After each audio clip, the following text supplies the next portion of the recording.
The firebase sat in a bowl of dust and heat, 15 miles west of the Pakistani border, surrounded by ridges that looked like broken teeth against the sky.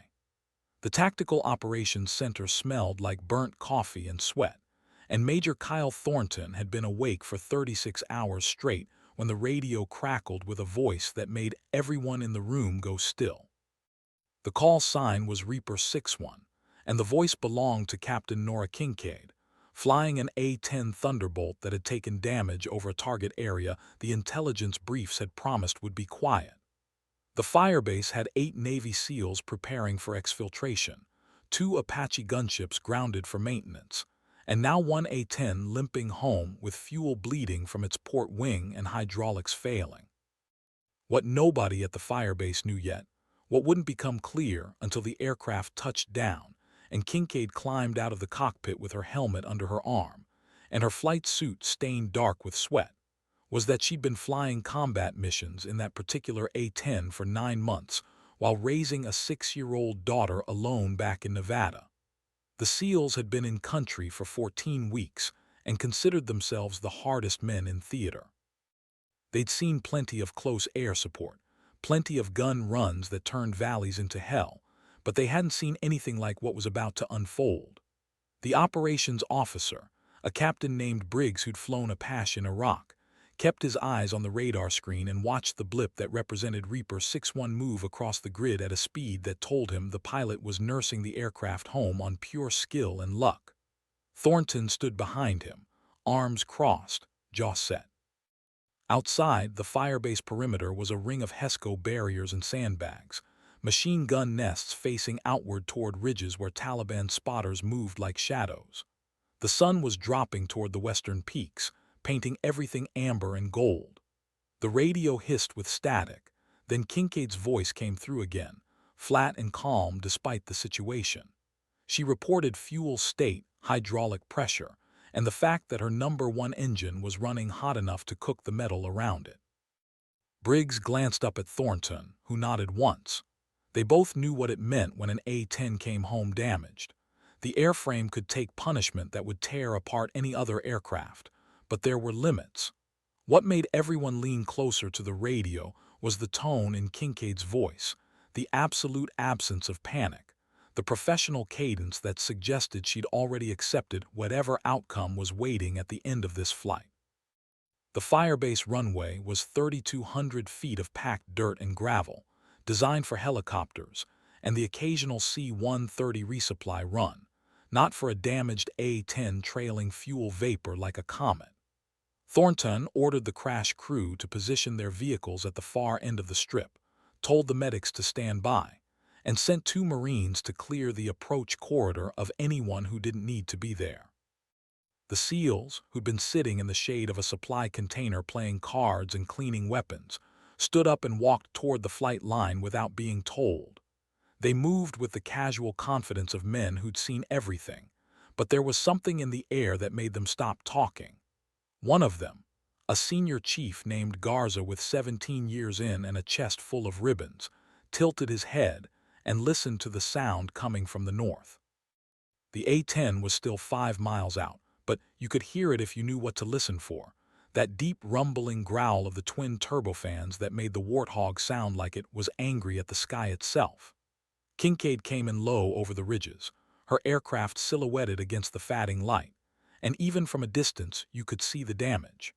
The port wing was darker than it should have been, fuel streaming back in a thin mist that caught the sunlight and turned it into something almost beautiful. The landing gear came down with visible reluctance, only the nose gear and starboard main fully extended, the port side hanging at an angle that made Briggs curse under his breath. Thornton didn't say anything. He just watched. The SEALs watched too, and for men who prided themselves on never showing surprise, they looked surprised. Kincaid brought the A-10 in on a shallow glide path, compensating for the asymmetric drag with rudder and aileron inputs so precise they looked effortless. She cleared the perimeter wire by 20 feet, dropped the nose slightly, and greased the landing on the starboard gear and nose wheel while the damaged port gear scraped and sparked against the dirt. The A-10 slewed sideways, trailing dust and smoke, and came to a stop 200 feet from the crash vehicles. The canopy opened immediately, and Kincaid unstrapped and climbed out without waiting for the ground crew. She stood on the boarding ladder for a moment, looking at the damage to her aircraft, then dropped to the ground and pulled off her helmet. Her hair was dark and pulled back in a regulation bun, and her face was pale under the dust and sweat. She was 34 years old, 5'6", and had logged more combat hours in the A-10 than anyone else in her squadron. The SEALs walked over slowly, Garza in the lead, and stopped a respectful distance away. One of the younger operators, a kid named Martinez who'd been in the teams for 2 years, started to say something, but Garza held up a hand and Martinez shut his mouth. Kincaid looked at them, then looked back at her aircraft. The port wing was a mess, hydraulic fluid and fuel mixing on the ground in a dark puddle, and the engine nacelle was scorched black from turbine overheat. Thornton arrived with Briggs right behind him, and he stopped next to Garza without saying anything. They all just stood there in the fading light, watching Kincaid inspect her aircraft with the methodical attention of someone who knew exactly what she was looking at. Finally, Thornton cleared his throat. He asked her what happened up there. Kincaid didn't turn around. She said she'd been providing close air support for a reconnaissance element that had walked into an ambush in a valley 20 miles northwest. She said she'd made 6-gun runs with the GAU-8 cannon, putting 30mm rounds into enemy positions that were dug into the rocks and firing RPGs at the ground team. She said on the last run she'd taken a hit from what she thought was a DSHK heavy machine gun, a burst that punched through the wing and severed the fuel line. Briggs asked how she made it back with that kind of damage, and Kincaid finally turned to look at him. Her eyes were gray and very calm. She said she reduced power on the damaged side to minimize fuel loss, climbed to altitude to gain glide distance, and flew the whole way back on instruments because the heads-up display had gone dark when she lost hydraulic pressure. She said it like she was describing a training exercise, not a flight that should have ended with her ejecting over hostile territory or riding the aircraft into the ground. Garza, who'd seen plenty of pilots in his career, most of them overconfident and half of them incompetent in his private estimation, looked at Kincaid with an expression that might have been respect or might have been something else. He asked if the ground team made it out. Kincaid nodded. She said they were extracted by helicopter 30 minutes after she broke contact. She said they had 2 wounded but everyone survived. Martinez, who still hadn't learned when to keep quiet, asked if she was scared up there alone with the aircraft falling apart. Kincaid looked at him for a long moment, and Martinez suddenly felt like he'd asked the wrong question. She said she didn't have time to be scared. She said she had a job to finish and a daughter waiting for her back home, and those 2 things were all she thought about while she was nursing the A-10 across 70 miles of mountains and desert. The SEALs, who prided themselves on never showing emotion, went quiet. Thornton asked her how old her daughter was. Kincaid said 6. She said her name was Emma and she liked to draw pictures of airplanes. Thornton nodded slowly. He told her she did good work today. The firebase had a small medical tent where the docs checked Kincaid for injuries and dehydration, found nothing serious, and cleared her for duty. She walked back to the flight line as the sun disappeared behind the western peaks and the temperature started to drop. The maintenance crew was already swarming over the A-10, assessing the damage and shaking their heads at what they found. The crew chief, a tech sergeant named A-10 who'd been working on warthogs for 12 years, told Kincaid it would take at least a week to get her bird airworthy again, maybe longer depending on parts availability. Kincaid asked if it could be fixed at all. A-10 looked at her like she'd insulted him. He said every A-10 could be fixed. That was the whole point of the airframe, but this one had taken a beating that would have destroyed anything else in the inventory. He pointed to the wing damage, the hydraulic lines, the scorched engine. He said she was lucky the turbine hadn't seized and caught fire. Kincaid said she didn't believe in luck. A-10 laughed and said maybe she was right. The SEALs had set up their gear in a section of the firebase near the vehicle depot, and they watched Kincaid walk past in the growing darkness. Garza was sitting on an ammunition crate, cleaning his rifle, and he looked up as she passed. He called out to her, asked if she wanted to grab some chow. Kincaid stopped and considered the invitation. She said she wasn't hungry, but she'd take some coffee if they had any. Garza told Martinez to get the lady some coffee, and Martinez scrambled to comply. They sat in a loose circle under the stars, the seals and the pilot, and nobody said much of anything. The coffee was terrible, burnt and bitter, but Kincaid drank it anyway. One of the SEALs, a quiet operator named Chen who rarely spoke, asked her how long she'd been flying combat missions. Kincaid said this was her second deployment, that she'd flown in Afghanistan during the initial drawdown years and then, again, when things heated back up. She said she'd joined the Air Force when she was 20, went through pilot training, and ended up in the A-10 because she liked the idea of flying an aircraft that could take a beating and keep going. Garza asked about her daughter, how she managed being deployed with a kid at home. Kincaid's expression didn't change, but something shifted in her eyes. She said Emma lived with Kincaid's mother in Reno during deployments.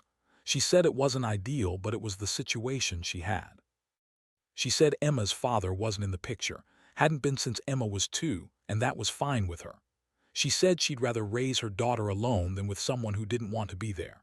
The SEALs, men who understood difficult choices and the weight of responsibility, nodded and didn't press further. Martinez, who was younger than the rest and hadn't yet learned all the unwritten rules, asked what Emma thought about her mom being a fighter pilot. Kincaid smiled for the first time since landing. She said Emma thought it was normal, that all moms flew airplanes and shot guns. She said Emma had told her kindergarten teacher that her mom's job was to protect soldiers, and the teacher had called Kincaid in for a conference because she thought Emma was making it up. The SEALs laughed at that, a low rumbling sound that echoed in the darkness. The night deepened, and the temperature dropped into the 40s. The firebase perimeter was lit by floodlights that cast harsh shadows across the barriers and fighting positions. Somewhere to the north, artillery fired a harassment mission into a valley where intelligence suggested enemy movement. The sound rolled across the desert like distant thunder.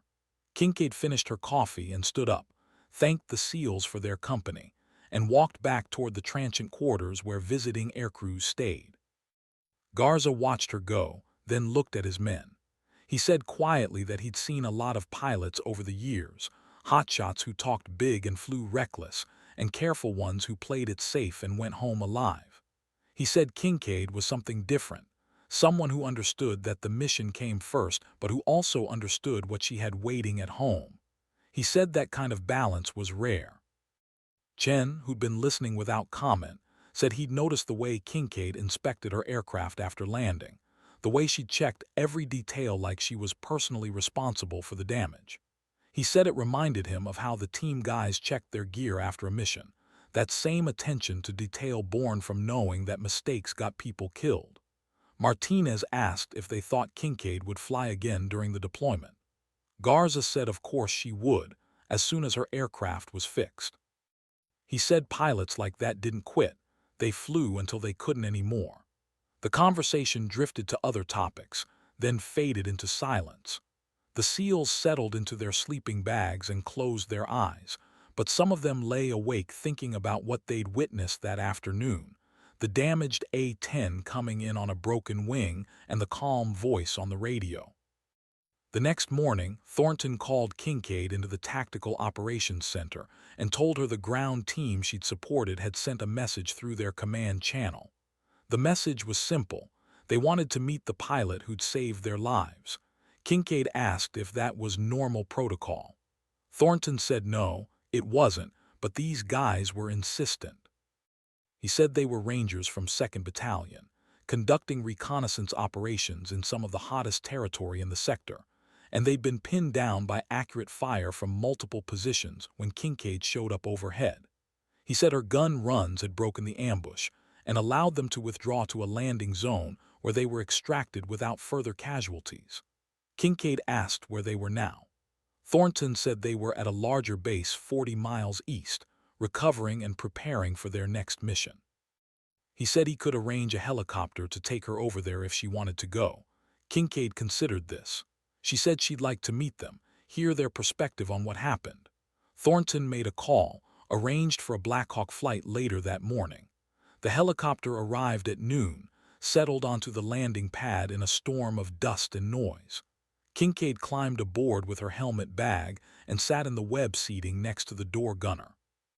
The flight took 30 minutes, low and fast over terrain that looked like the surface of Mars, all rocks and dust and empty space. The larger base was a sprawling complex of concrete buildings and fortified positions, home to a brigade combat team and various special operations elements. The Black Hawk landed near the flight line, and Kincaid was met by a lieutenant who escorted her to a briefing room where the Ranger team was waiting. There were 6 of them, ranging in age from early 20s to late 30s, all wearing the tan and brown camouflage of deployed combat units. Their team leader was a staff sergeant named Ramirez, a compact man with hard eyes and scarred hands. He stood when Kincaid entered the room, and the rest of his team followed. Ramirez introduced himself and his men, then gestured for Kincaid to sit. She took a chair at the head of the table and set her helmet bag on the floor. Ramirez said he wanted to thank her personally for what she did 2 days ago in the valley. He said his team had been conducting surveillance on a compound suspected of housing Taliban leadership when they were compromised by a shepherd who'd spotted them from a distance. He said within minutes, they were taking fire from 3 directions: PKM machine guns and AK-47s, with RPGs being launched from higher ground. He said they'd called for immediate air support and were told the closest asset was an A-10 20 minutes out. He said those were the longest 20 minutes of his life. Kincaid listened without interrupting. Ramirez continued. He said when Reaper 6-1 checked in on frequency and began the first gun run, the difference was immediate.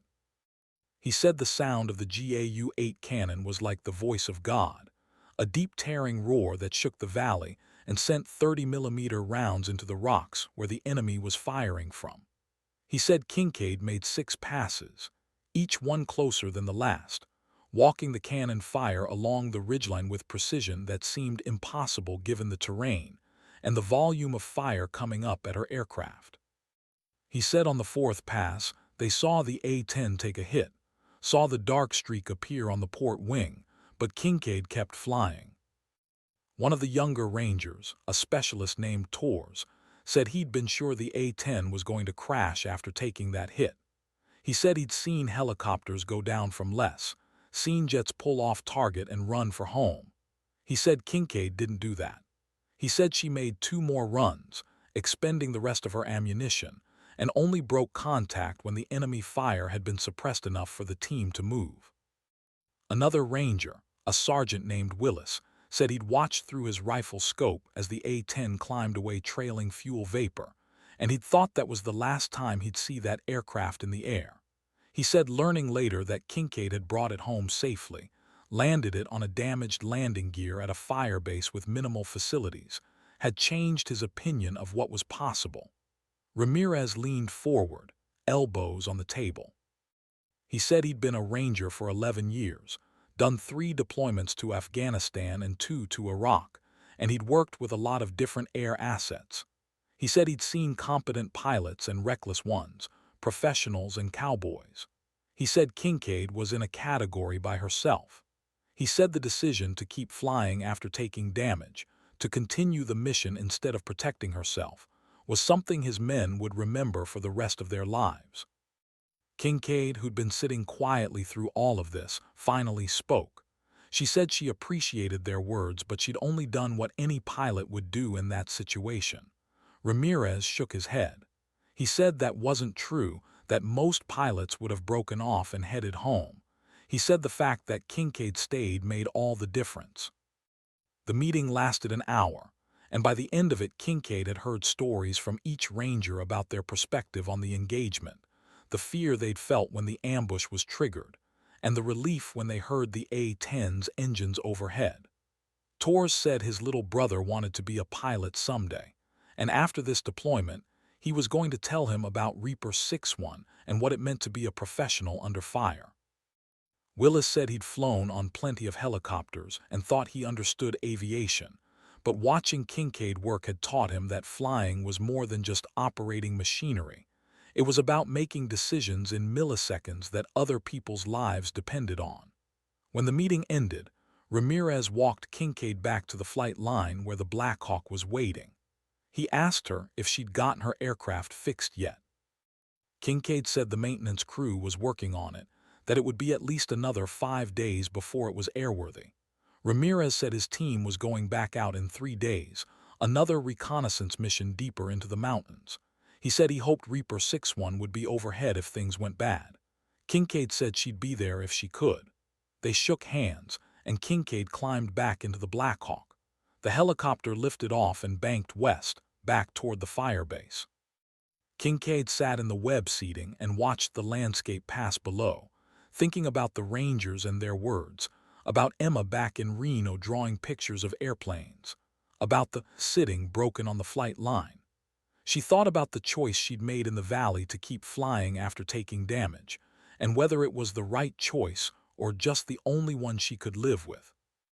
Back at the firebase, word had spread about Kincaid's mission and the damage her aircraft had sustained. Pilots were a small community even in a war zone, and when one of them did something noteworthy, it became the subject of conversation in ready rooms and mess halls across the theater. Kincaid became aware of this when she walked into the transient aircrew quarters and found 3 other A-10 pilots waiting to talk to her. 2 of them were captains like her, 1 was a major, and all of them had flown combat missions in Afghanistan. They asked her technical questions about the engagement, about the damage assessment, about how she'd managed the fuel loss and hydraulic failure. Kincaid answered honestly, without embellishment, describing the problems she'd encountered and the solutions she'd improvised. The major, whose name was Cartwright and who'd been flying A-10s for 15 years, said he'd reviewed the mission data that had been transmitted from her aircraft before the electronics failed. He said her gun runs were textbook examples of close air support, each pass calculated to maximize effect, while minimizing risk to the friendly forces on the ground. He said the decision to continue flying after battle damage was harder to quantify but equally important. He said it showed the kind of judgment that separated good pilots from great ones. One of the captains, a quiet man named Sullivan, asked if Kincaid had considered ejecting after the hit. Kincaid said she'd considered it for about 3 seconds, then dismissed the idea because the ground team still needed her. Sullivan nodded like that made perfect sense. The other captain, a woman named Hayes who'd flown on the same deployment as Kincaid, but in a different squadron, said she'd heard the SEALs were talking about the landing, calling it one of the best emergency landings they'd ever seen.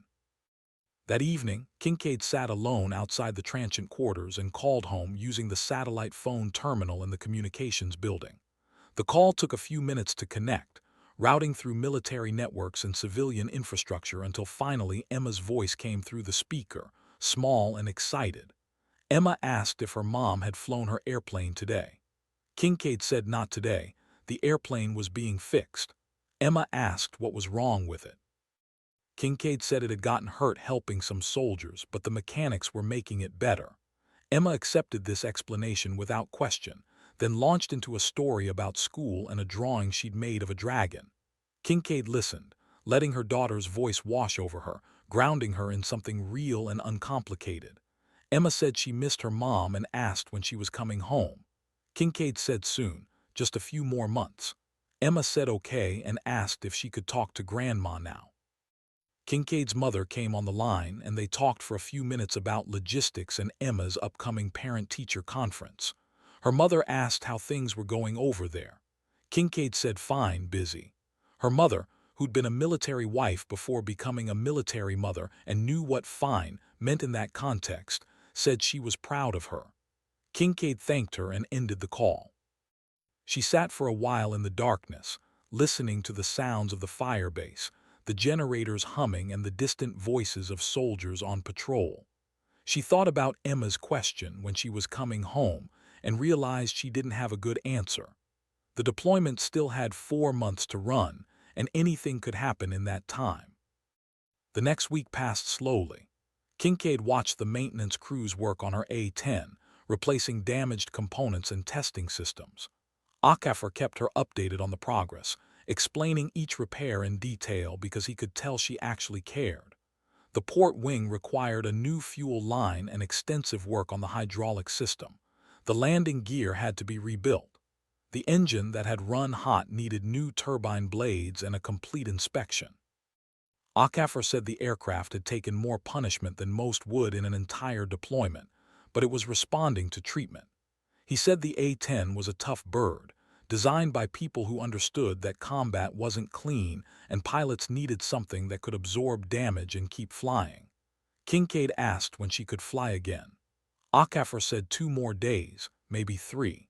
He said he wanted to run full system checks before signing off on the repairs. Kincaid spent her time reviewing tactical reports and mission briefs, staying current on the enemy situation and friendly force dispositions. She learned that Ramirez and his Ranger team had gone back out on their reconnaissance mission and were currently operating in a valley 30 miles northwest of the firebase. She learned that Taliban activity had increased in that sector, with multiple reports of fighters moving through the mountains in groups of 20 or more. The operations officer, Briggs, told her that higher headquarters was concerned about a possible offensive operation being planned against coalition forces. He said air support requirements were increasing, and every available aircraft was being pushed to maximum utilization. The day Akafor cleared her A-10 for flight, Kincaid walked out to the flight line at dawn and performed her pre-flight inspection with extra care.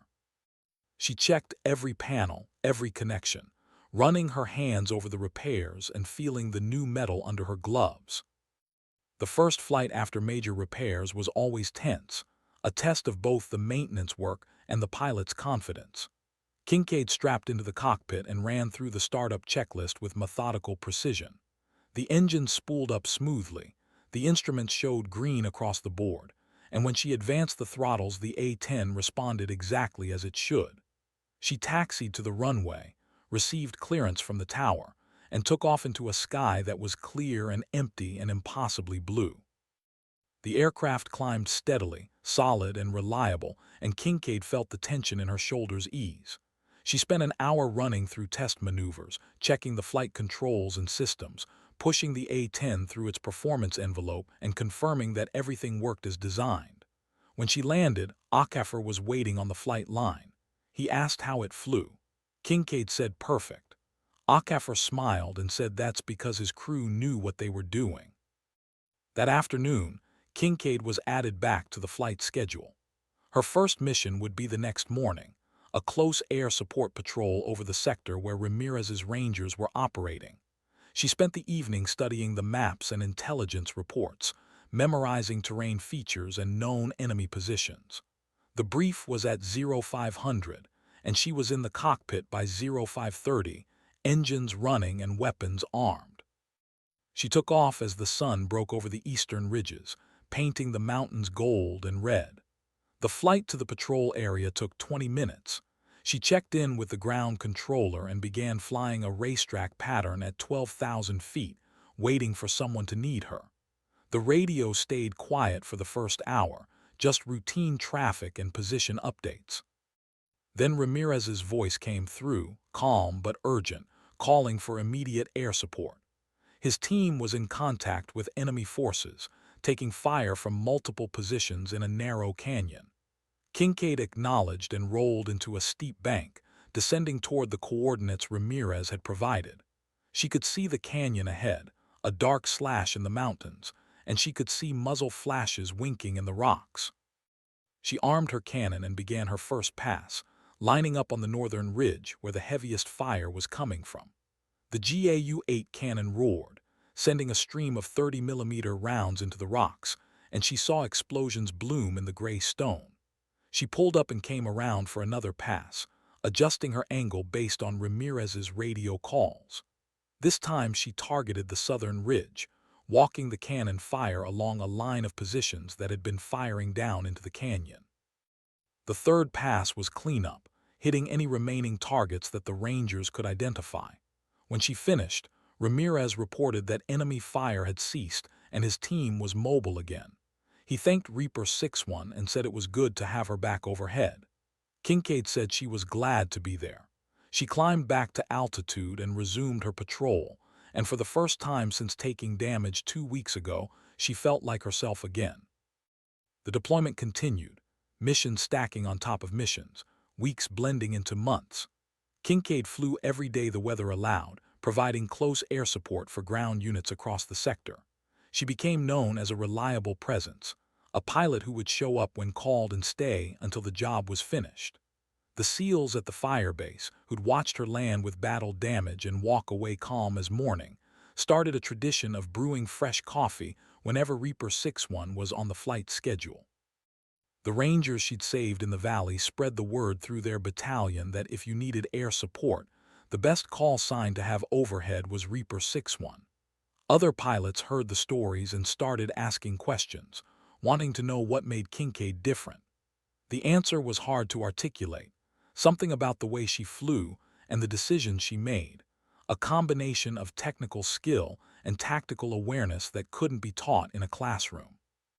Hayes, the other female A-10 pilot on the deployment, said it was because Kincaid understood the ground fight in a way most pilots didn't. She said Kincaid had spent time with infantry units during her first deployment, walking patrols and learning how soldiers fought, and that experience informed everything she did in the air. Cartwright, the major who'd reviewed her mission data, said it was simpler than that. He said Kincaid was just one of those rare people who performed better under pressure, who got calmer and more focused when things went wrong. He said you couldn't train that into someone. They either had it or they didn't. One afternoon late in the deployment, Thornton called Kincaid into his office and told her she was being put in for a Distinguished Flying Cross for the mission where she'd taken battle damage and kept flying. Kincaid said that wasn't necessary. She'd just done her job. Thornton said he knew that, but the Rangers had written statements and the mission commander had endorsed the award, so it was going forward whether she liked it or not. He said she should get used to the attention because once word got back to the States, she'd probably be doing interviews and public appearances. Kincaid asked if she could decline the award. Thornton said technically yes, but he strongly advised against it.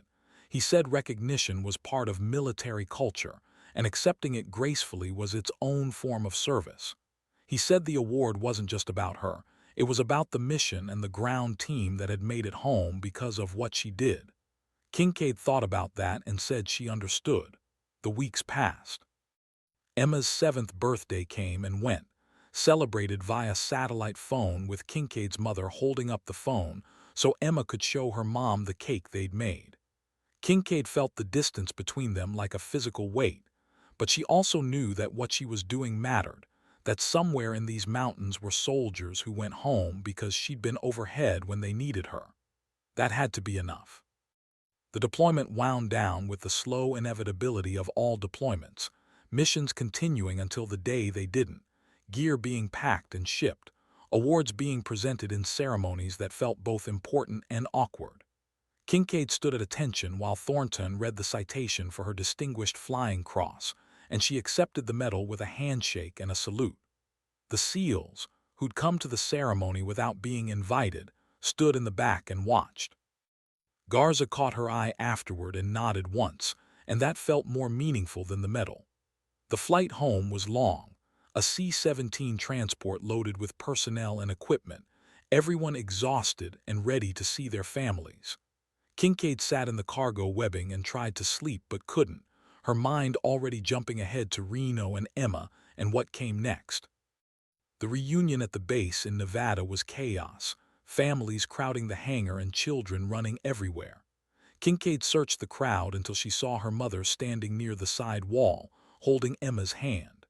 Emma saw her at the same moment and broke free, running across the hangar floor with her arms out.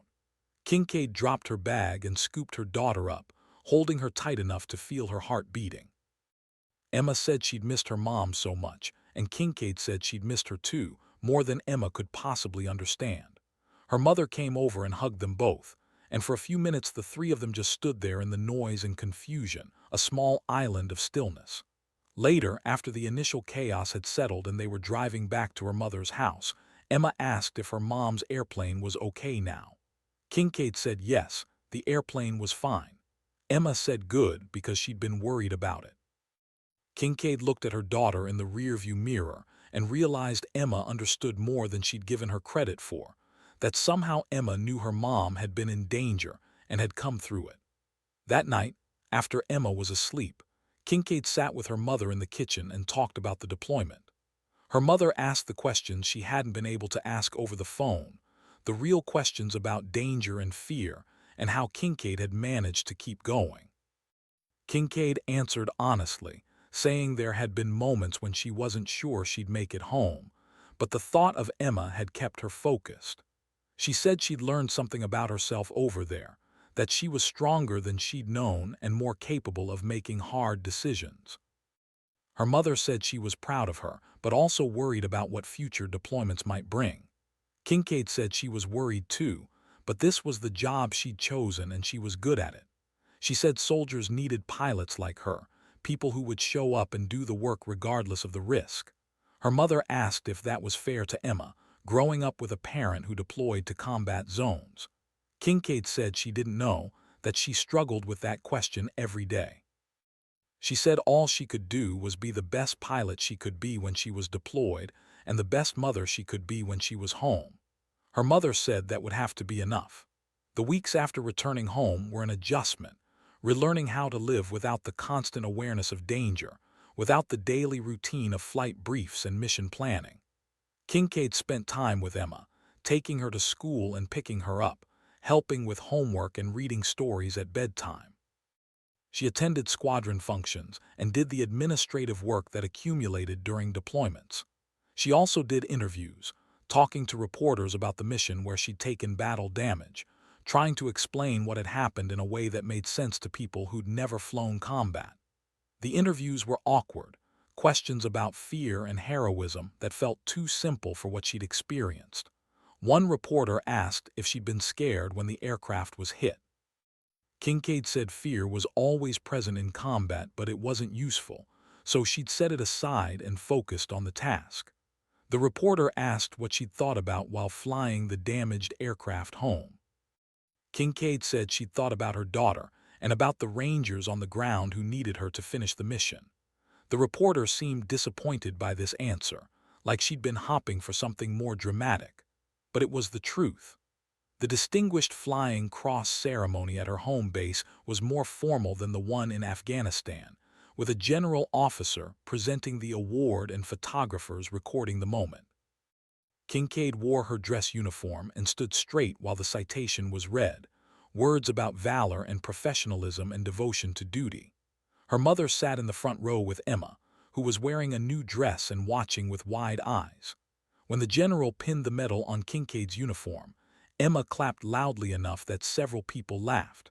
Afterward, during the reception, Kincaid was surrounded by well-wishers and fellow pilots offering congratulations. Emma stayed close to her side, holding her hand and looking up at the adults with solemn attention. One of the colonels asked Emma if she was proud of her mom. Emma said yes, very proud. The colonel asked if Emma wanted to be a pilot like her mom someday.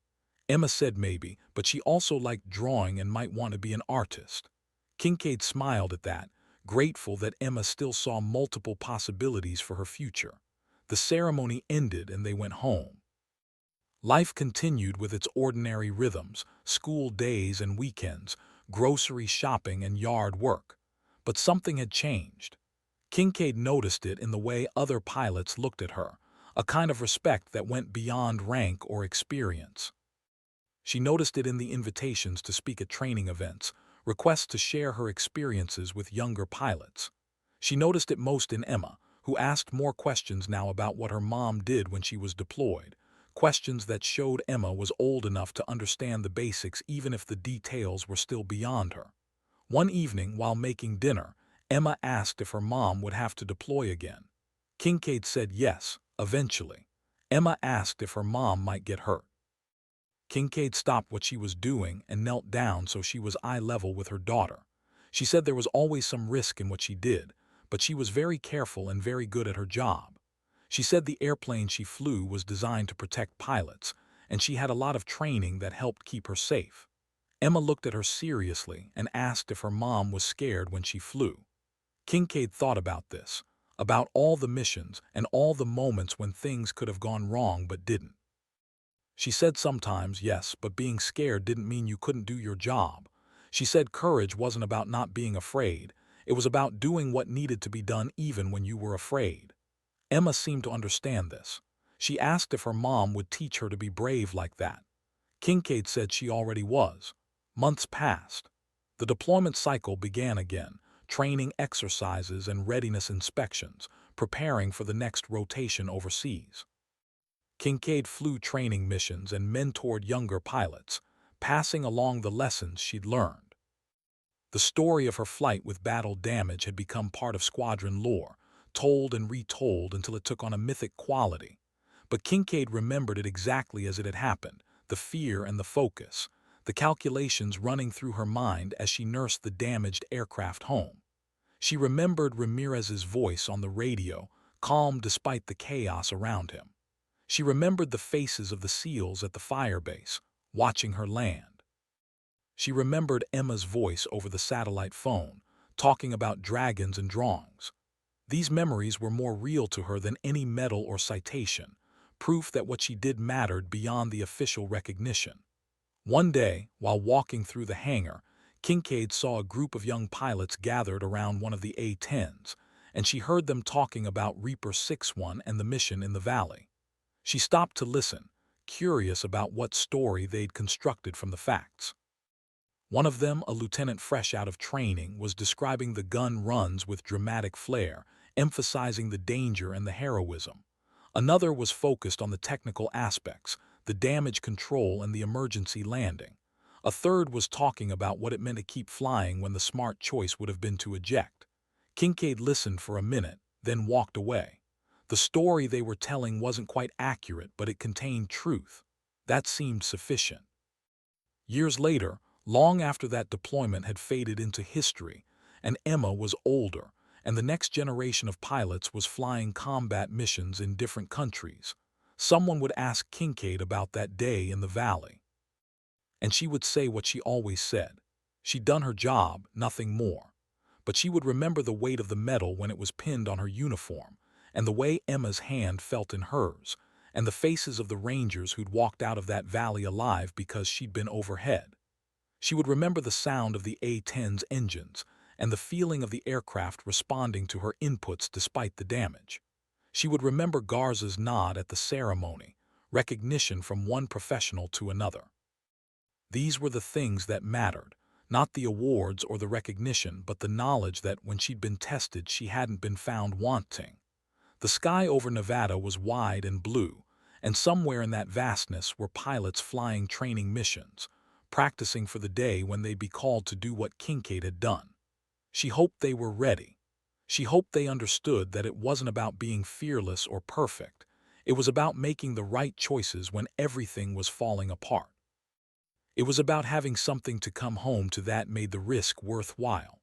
It was about Emma, waiting at home with her drawings and her questions, growing up with a mother who flew combat missions and came back because the alternative was unacceptable. That was the real story, not the one told in citations and interviews, but the one lived in quiet moments between deployments, in bedtime stories and homework help, in the decision to keep flying when the aircraft was damaged and the easy choice would have been to quit.